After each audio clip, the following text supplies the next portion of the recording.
3 weeks ago, Gary asked me, when do you want to preach again? And I said, well, I don't know. Let me ask God. So I went home, and I asked God, and he said November 22nd. I said, okay, that's only in 3 weeks. That's all right. All right, so what am I supposed to preach about? And he said, Emmanuel, God with us. Now, did you notice how many times this morning there was a word about God being with us? Let me tell you something, church. That was not just for the people that God called out. That was for me. Amen. And me. That was for me to let me know that, yes, Kristin, you are on the right track. Yes, Kristin, you heard me. Yes. Tell them I am with them. Isaiah 7. I am really pulled towards Isaiah. I always have been. I don't know what it is about this book, but God uses it very dramatically in my life to speak to me about a lot of things. This chapter starts out with a bit of history. Verse 1, when Ahaz, son of Jotham, the son of Uzziah, was king of Judah, King Rezin of Aram, and Pekah, son of Remaliah, king of Israel, marched up to fight against Jerusalem, but they could not overpower it. Now, let me give you a little bit of background. At that point in history, the kingdom of Israel had been divided into Judah and Israel. So that's why you have a king of Israel and a king of Judah. Make sense? Okay, going on. Now the house of David was told, Aram has allied itself with Ephraim, which is another name for Israel, so that the hearts of Ahaz and his people were shaken, as the trees of the forest are shaken by the wind. Anybody lose a tree in that big wind we had last week? That was crazy.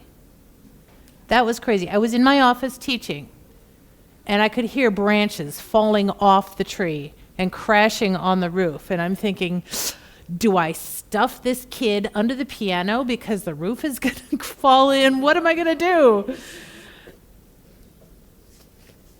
As the trees of the forest are shaken by the wind. That's how fearful they were.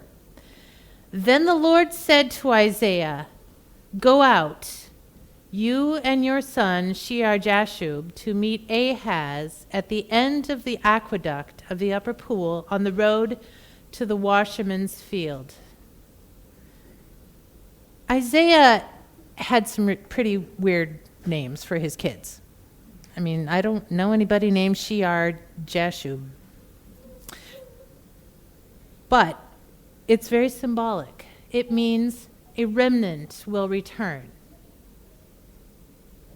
And that is exactly what happened later in Israel's history. Going on, say to him, be careful, keep calm, and don't be afraid.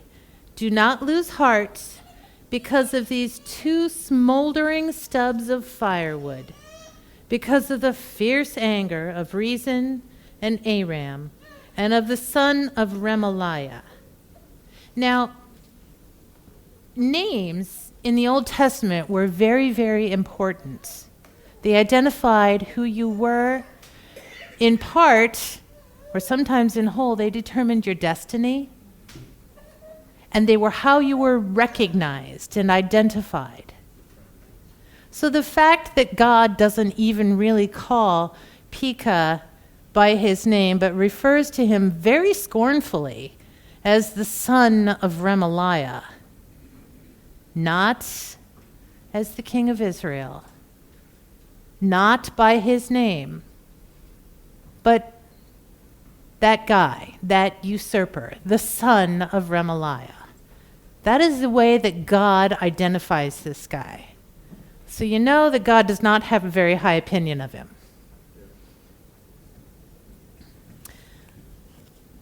Aram, Ephraim, and Remaliah's son have plotted your ruin, saying, "Let us invade Judah. Let us tear it apart and divide it among ourselves, and make the son of Tabeel king over it." Now, Tabeel refers to the land east of the Jordan River. Anybody got any ideas what the land east of the Jordan River is? Iraq, Syria, Saudi Arabia, Jordan. Does this have any significance to anyone besides me?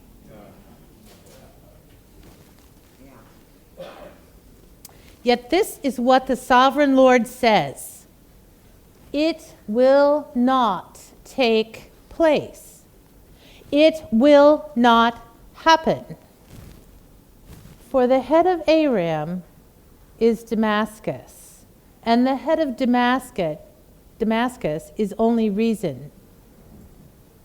Within 65 years, Ephraim will be too shattered to be a people. The head of Ephraim is Samaria, and the head of Samaria is only Remaliah's son. If you do not stand firm in your faith, you will not stand at all. The reason God pointed this out is because Damascus and Samaria had human leadership. Kingdom of Judah, on the other hand, was still a theocracy. They had divine leadership. Again, the Lord spoke to Ahaz, "Ask the Lord your God for a sign, whether in the deepest depths or in the highest heights." God was very aware of Ahaz and his fear and his lack of faith.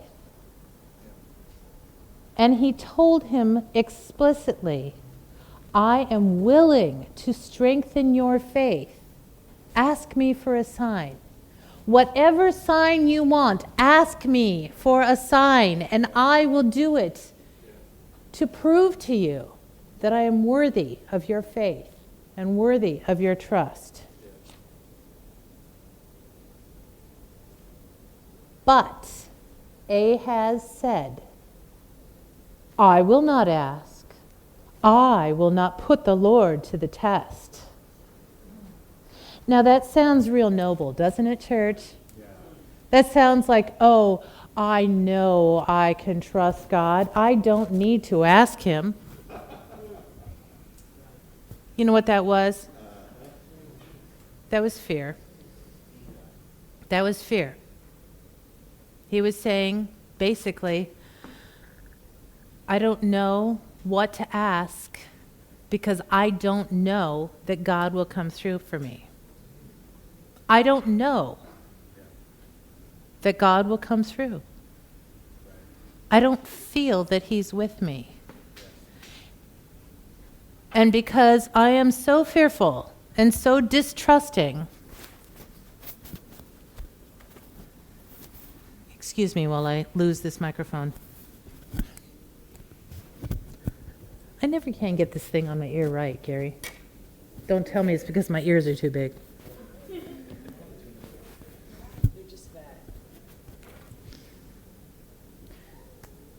Ahaz was so afraid.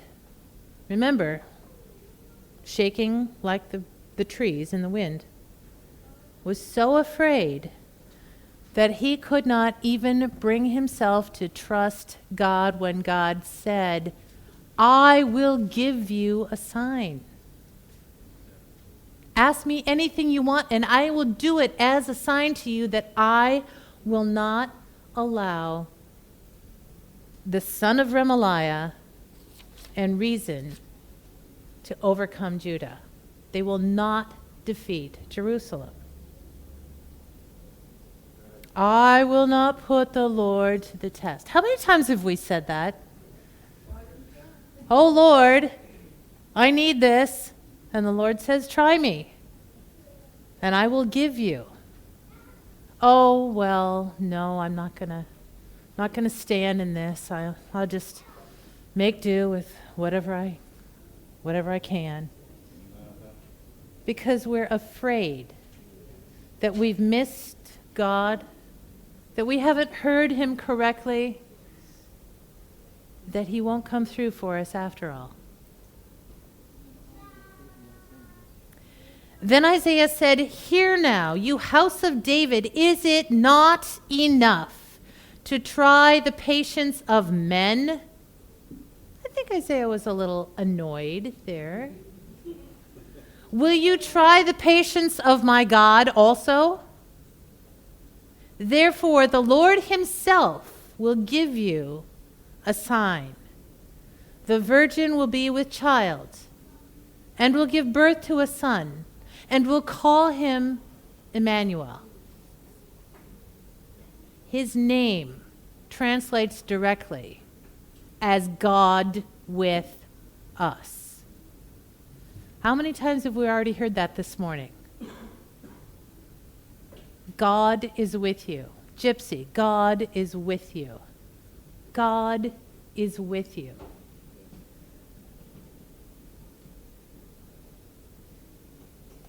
Now, normally, signs given by God were fulfilled within a few hours to a few years. That was one of the tests of a true prophet. Did the signs or the words come true in a short amount of time? And there is an indication that this may have been referring to Isaiah's second-born son. But it's also a foreshadowing of the birth of Christ.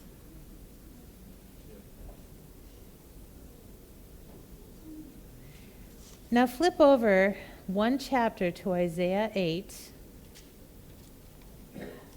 chapter 8, verse 9 and 10. Raise the war cry, you nations, and be shattered. Listen, all you distant lands, prepare for battle and be shattered. Devise your strategy, but it will be thwarted. Propose your plan, but it will not stand, for God is with us. God is with us. Last week I was out of town, but Gary sent me a recording of his sermon. ISIS or Jesus? Do you remember that? Yes. Okay. That was very timely because of the events of Friday in France. Let me tell you something else. God knew about that. He knew it was going to happen. That was not a surprise to him. He knows about the threat tonight in Atlanta, Georgia. He knows about that. He knows about all of the activities of ISIS. And let me tell you something, church. Jesus is greater. Here's the little story that I've got about that. I left late morning on Friday, November 13th, to go to the state conference. I'd just barely gotten out of Davenport when I started feeling a pressure to pray. And I didn't know what to pray. Gary's been encouraging us in the Naturally Supernatural class on Sunday nights to spend more time praying in the Spirit. And so I began praying in the Spirit. And it was a little different for me. Normally, my prayer language sounds a certain way and feels a certain way. This was different. I was at the top of my lungs driving down Interstate 80, and I kept hearing words that I recognized as French.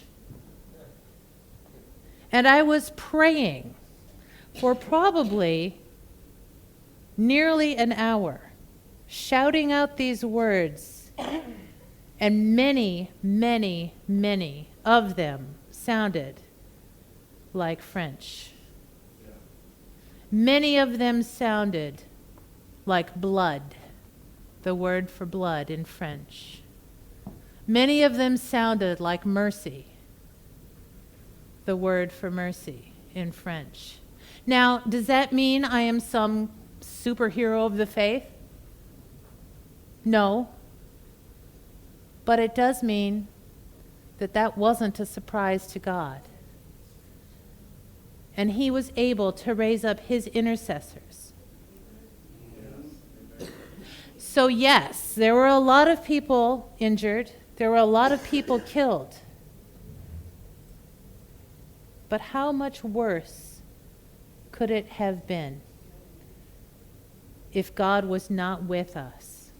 How much worse could it have been if God did not speak to his people? I know I'm not the only one who was feeling a weird pressure on that Friday. I know there are several people in this room right now who felt a very strange pressure and were praying.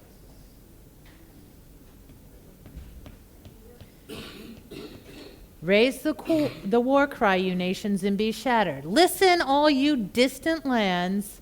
Prepare for battle and be shattered. Devise your strategy, but it will be thwarted. Devise your strategy. Okay.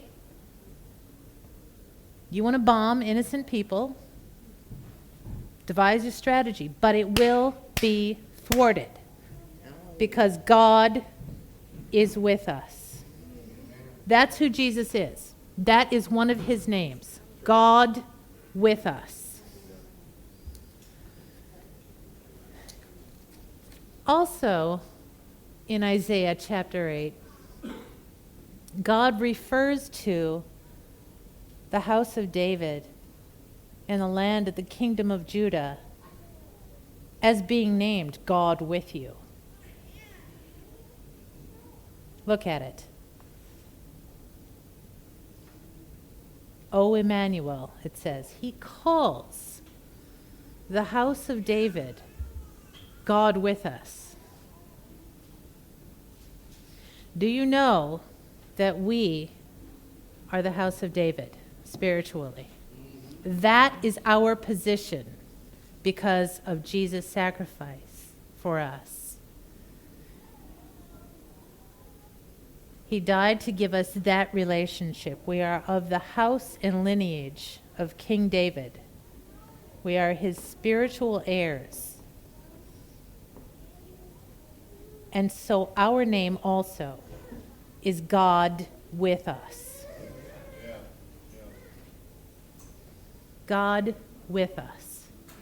So we can think about ISIS. We can think about all the horrible things they do and how they are so good at publicizing what they've done. They are so good at publicizing it because that increases the fear and it increases the power that they have over us.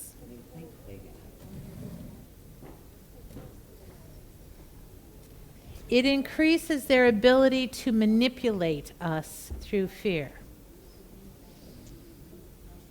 But let me tell you something, church. They can devise their strategies. They can make their plans. And it will not stand, for God is with us. It says it right here in black and white. Let's talk about the word with. For all of you grammarians out there, it is a preposition. I looked it up. It has 27 different meanings, different ways that it can be used. Most of the time, it means accompanied by or in some particular relationship to. It can also mean characterized by or having a person with initiative, for instance. It can be a means or an instrument by the use of, to cut with a knife. It goes on and on and on. I wrote down all 27 of these meanings. I'm not going to read them to you. Oh, come on. This is not English class. Used as a function, it's a word to specify an additional circumstance or condition. We climbed the hill with our friend following behind.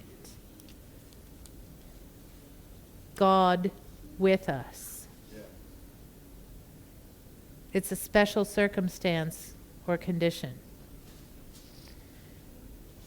And that circumstance or condition is a constant.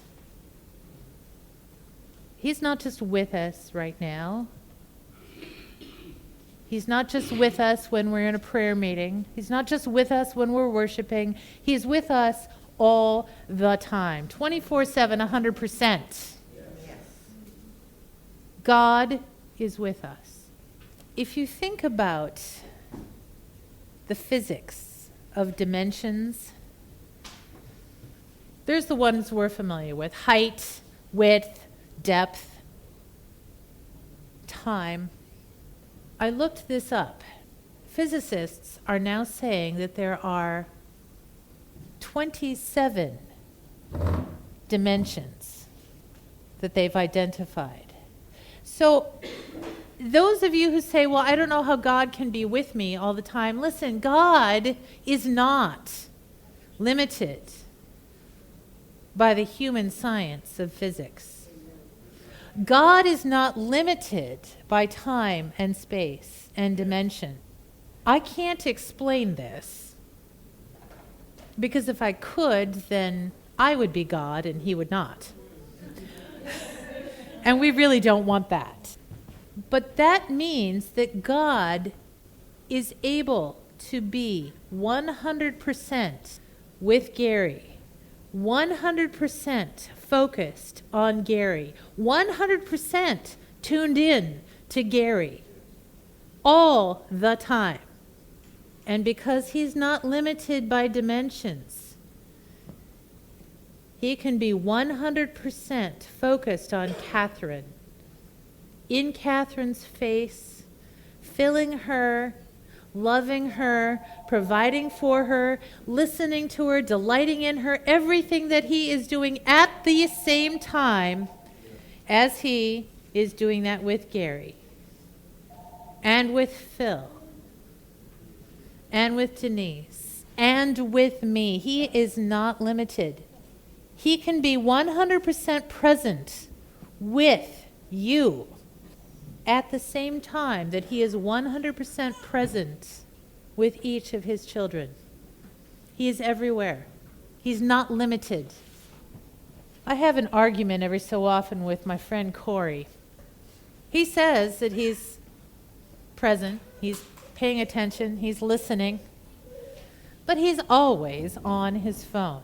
He's got to be checking Facebook. He's got to be checking his text messages.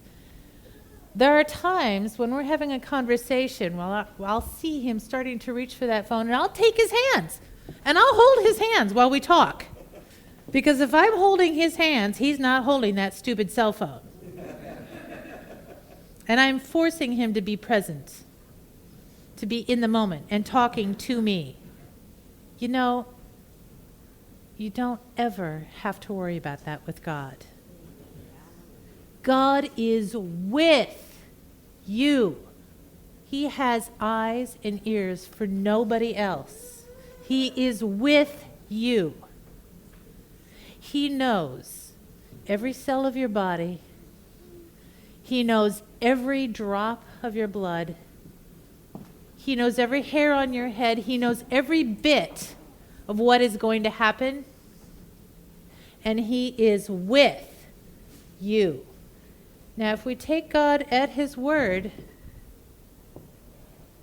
then the plans of the nations will be thwarted.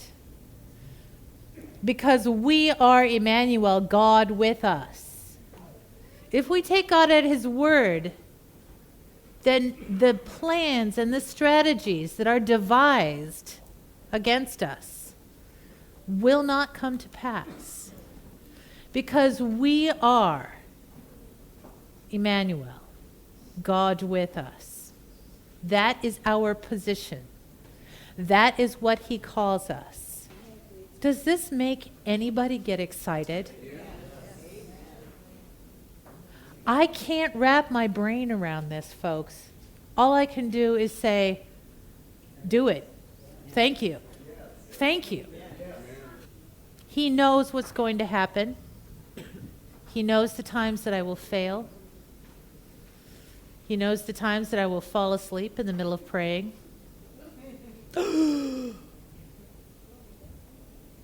Yeah, I know. I'm the only one in this room who's ever done that. You want to know my theory about falling asleep in the middle of a prayer? It's because the peace of God is so strong that sometimes we just can't stand under it. We can't stay awake. And do you know, sometimes when we fall asleep on him and we're resting, it's like little Jasmine falling asleep on Lorraine. It doesn't offend Lorraine. She gets to love on little Jasmine, sleeping soundly, and protect her and just love on her without any squirming, without any crying, without any fighting. It's the same thing with us. God is with you. God is with us. He knows. And sometimes, because he's with us, he knows that the best thing in order for him to communicate directly to our spirits is to let us fall asleep while we're praying. Because then he can just hold us and cuddle us and love on us. And there's no squirming, and there's no crying, and there's no wiggling, and there's no fussing. Turn to John 14, verse 15. If you love me, you will obey what I command. And I will ask the Father, and he will give you another counselor to be with you forever, the Spirit of truth. The world cannot accept him because it neither sees him nor knows him. But you know him, for he lives with you and will be in you. I will not leave you as orphans. I will come to you. God is telling us this morning, church, that we don't have to fear all of the stuff that we hear about in the news. We don't have to fear what might happen to us. We don't have to fear impoverished refugees from a country that admittedly has spawned some terrorists. We don't have to fear that, church. I saw something on the internet the other night when I was doing some research. And it said, oh, well, we can't have these refugees because they might come in and shoot up a theater. They might come in and kill us while we're at the movies. They might come in and shoot up our schools. Oh, wait. We don't have to fear. If you love me, you will obey what I command. What did Jesus command? Care for the poor, care for the orphans, care for the widows, care for those who are impoverished. We don't have to fear. God is with us. One more. Matthew 28:20. And surely I am with you always to the very end of the age. Not only is that a promise from the mouth of Jesus directly to us, I am with you always. That is our name. That is the name that he gave us when he adopted us. We are called by his name, Emmanuel. Emmanuel, God with us. That's your name, Therese. Therese, God with you. Kathy, God with you. Amy, God with you. Jean, God with you. Phil, God with you. That is our name, church. We don't have to fear. As Gary said last week, God's grace will get us through whatever happens. We don't have to fear. We do not have to fear because God is with us. His grace is sufficient for us. His grace will get us through whatever comes. We don't have to fear. He's with us.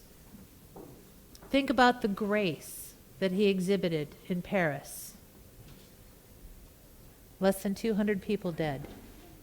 It could have been thousands upon thousands. And because of God's grace, he's getting them through it. We don't need to fear. If you love me, you will obey what I command. I will be with you. The only thing that I have for ministry time is to pray about fear. I know I'm not the only one who struggles with fear. I'm not the only one who tries to think of what a backup plan might be.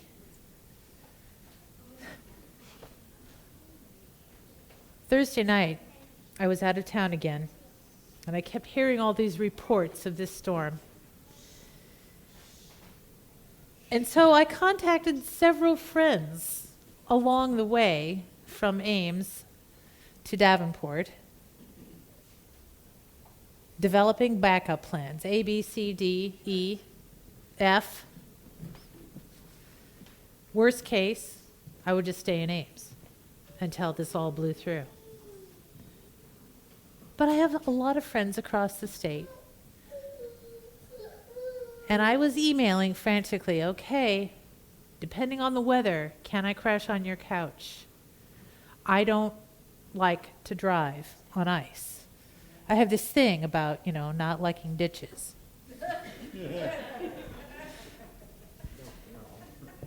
I had all these backup plans. Yes, it's fear. God's grace is going to be enough.